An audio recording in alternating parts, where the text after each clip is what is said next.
हमरी अटरिया पे आज रे सवरिया। अरे नमस्ते साहब। अरे नमस्ते मोना डार्लिंग, और कैसी हो? हम बढ़िया हैं साहब। साफ कर दो, साफ कर दो। जी साहब, हम कर रहे हैं। साहब हमें ना आपसे कुछ बात करनी थी। अरे तुम्हारे लिए यार हर चीज हाजिर है। वैसे भी देखो ऑफिस में कोई नहीं, बताओ ना क्या बात है। अरे साहब वो क्या है ना, ये हमारा फ़ोन है। हम ना, अरे यार कहो तो तुमको, क्या तुम 10-12 हजार वाला फोन चला रही? तुम्हें तो बोलो हम 1 लाख वाला फोन दिला दें। नहीं साहब, हम इसी फ़ोन में खुश हैं। ये हमारे मर्द ने दिला। खूबसूरत तुम्हारा मर्द तो बाहर रहता, मदद कर रही हो तुम, इतनी खूबसूरत। तुम्हारे ऊपर ये छोटा मोटा फोन सूट नहीं करता। ये देखो इतना महंगा महंगा फोन, बताओ तुमको दिला दें? ना साहब हमारी बस एक दिक्कत है, वो सही कर दीजिए साहब। हम ना जिसे भी कॉल मिलाते हैं ना, सबको कॉल मिल जाता है, सबसे बात हो जाती है, लेकिन जब हम इनको कॉल मिलाते हैं तो पता नहीं क्यों इनका फ़ोन ही नहीं लगता, टूटू टूटू बोल के कट जाता है। अच्छी बात है ना, अपने पति से क्या करोगे बात करके जब हमारे जैसा जवान लड़का यहाँ बैठा है तो?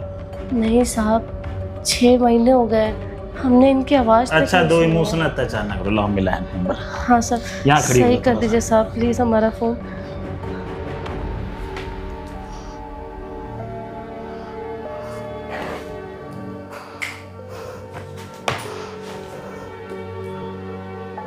फोन कट जा रहा है बार बार। मैं जरा मिलाता हूँ अपने फोन से।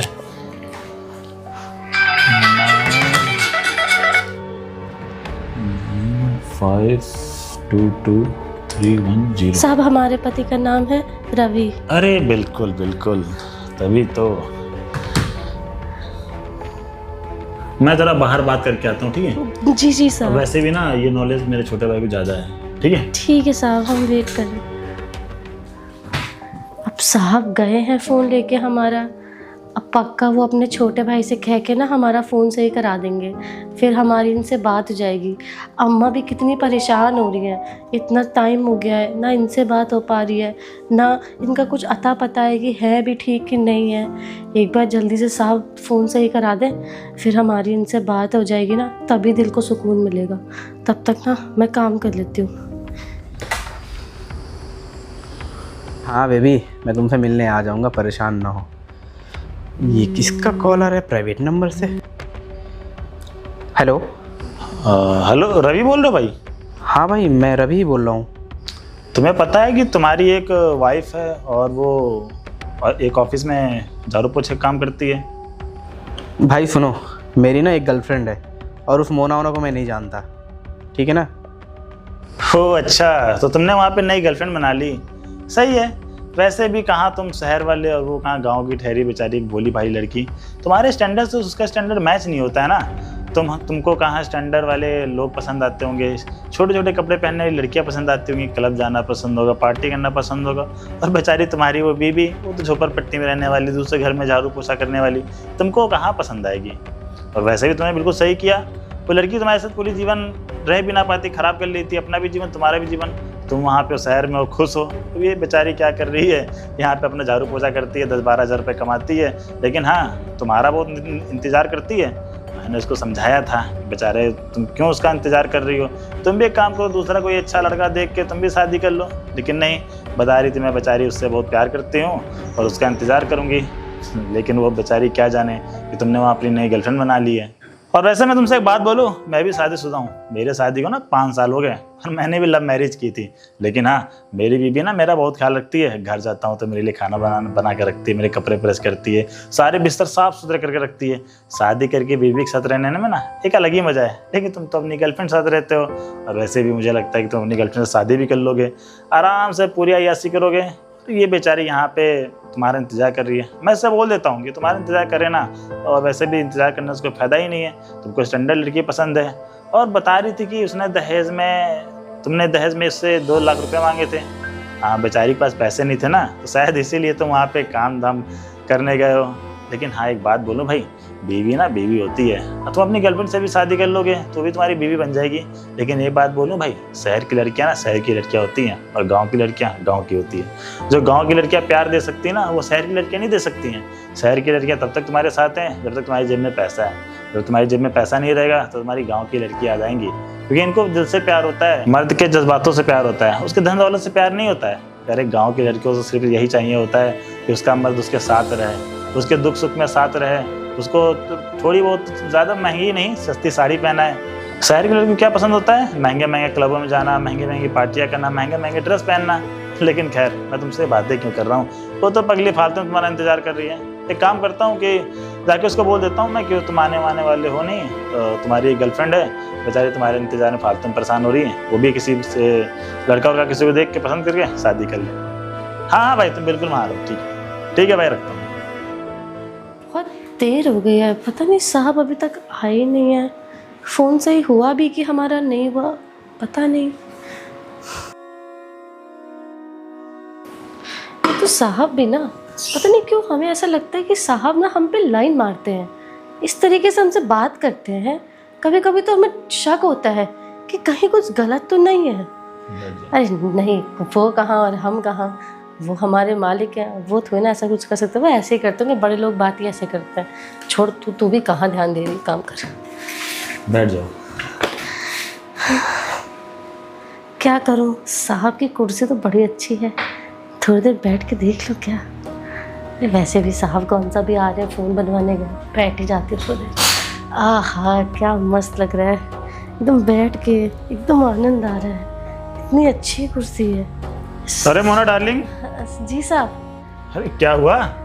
कुछ नहीं साहब। अरे तुम्हारी जगह यहाँ नहीं है मोना डार्लिंग, नहीं। तुम्हारी जगह तुम समझ सकती हो। सब कुछ छोड़ो, ये मैंने बात कर ली है तुम्हारे पति से, और वैसे भी तुम कहाँ पति के चक्कर में पड़ी हो, उसकी आवाज़ से लग रहा मरीला है कोई। तुम्हारा पति तो हैंडसम जवान लंबा 6 फीट का होना चाहिए, वो मुझे मरीला मरीला टाइप का लग रहा था। नहीं साहब, आप गलत समझ रहे हैं, हमारा पति बहुत अच्छा है और हमारे को लाखों में एक मिला। हमारा पति इतना प्यार हमसे करता है। अरे देखो मोना डार्लिंग, लाखों में एक मिलने से नहीं होता है, लाखों कमाने वाला होना चाहिए ना। अब तुम तो यहाँ रहती हो, बेचारा वहाँ रहता है शहर में, वहाँ पता नहीं कितनी लड़कियों के साथ घूमा करता है। वैसे मैंने उसको समझा दिया।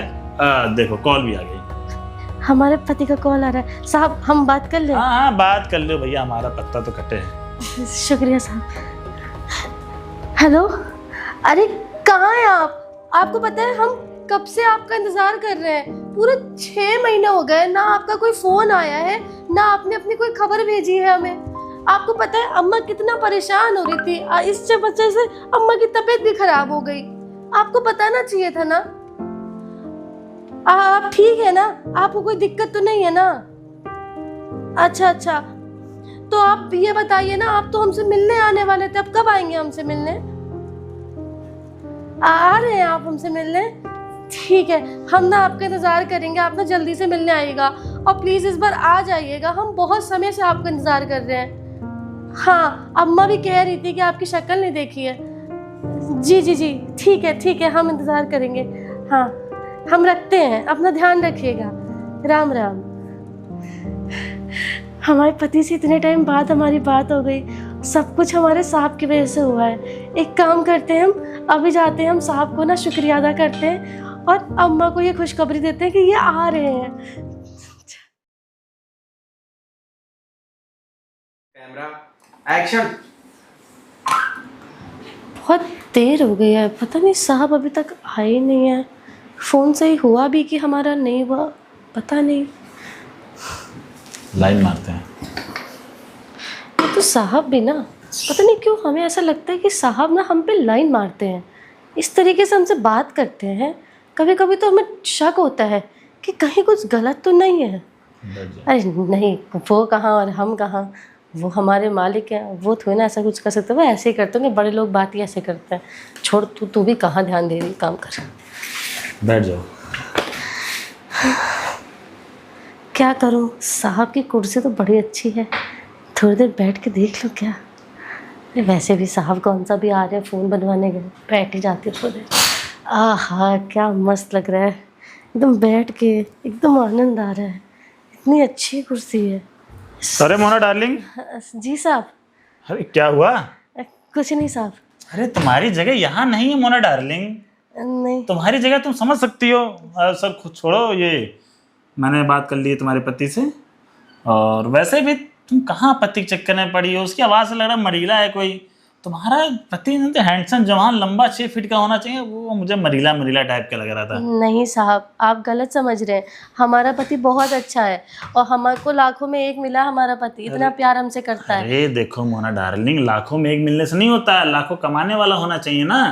अब तुम तो यहाँ रहती हो, बेचारा वहाँ रहता है शहर में, वहाँ पता नहीं कितनी लड़की के साथ घूमा करता है। वैसे मैंने उसको समझा दिया है। देखो कॉल भी आ गई। हमारे पति का कॉल आ रहा है साहब, हम बात कर लें? हाँ हाँ बात कर लो भैया, हमारा पत्ता तो कटे है। शुक्रिया साहब। हेलो, अरे कहाँ हैं आप? आपको पता है हम कब से आपका इंतज़ार कर रहे हैं। पूरे 6 महीने हो गए, ना आपका कोई फ़ोन आया है, ना आपने अपनी कोई खबर भेजी है हमें। आपको पता है अम्मा कितना परेशान हो रही थी, इस वजह से अम्मा की तबीयत भी ख़राब हो गई। आपको बताना चाहिए था ना। आप ठीक है ना? आपको कोई दिक्कत तो नहीं है ना? अच्छा अच्छा, तो आप ये बताइए ना, आप तो हमसे मिलने आने वाले थे, अब कब आएंगे हमसे मिलने? आ रहे हैं आप हमसे मिलने? ठीक है, हम ना आपका इंतज़ार करेंगे, आप ना जल्दी से मिलने आइएगा और प्लीज़ इस बार आ जाइएगा, हम बहुत समय से आपका इंतज़ार कर रहे हैं। हाँ, अम्मा भी कह रही थी कि आपकी शक्ल नहीं देखी है। जी जी जी, ठीक है, हम इंतज़ार करेंगे। हाँ, हम रखते हैं, अपना ध्यान रखिएगा। राम राम। हमारे पति से इतने टाइम बाद हमारी बात हो गई। सब कुछ हमारे साहब की वजह से हुआ है। एक काम करते हैं, हम अभी जाते हैं, हम साहब को ना शुक्रिया अदा करते हैं और अम्मा को ये खुशखबरी देते हैं कि ये आ रहे हैं। साहब अरे हाँ बेबी, मैं तुमसे मिलने आ जाऊँगा, परेशान ना हो। ये किसका कॉल आ रहा है प्राइवेट नंबर से? हेलो, हाँ भाई मैं रवि बोल रहा हूँ।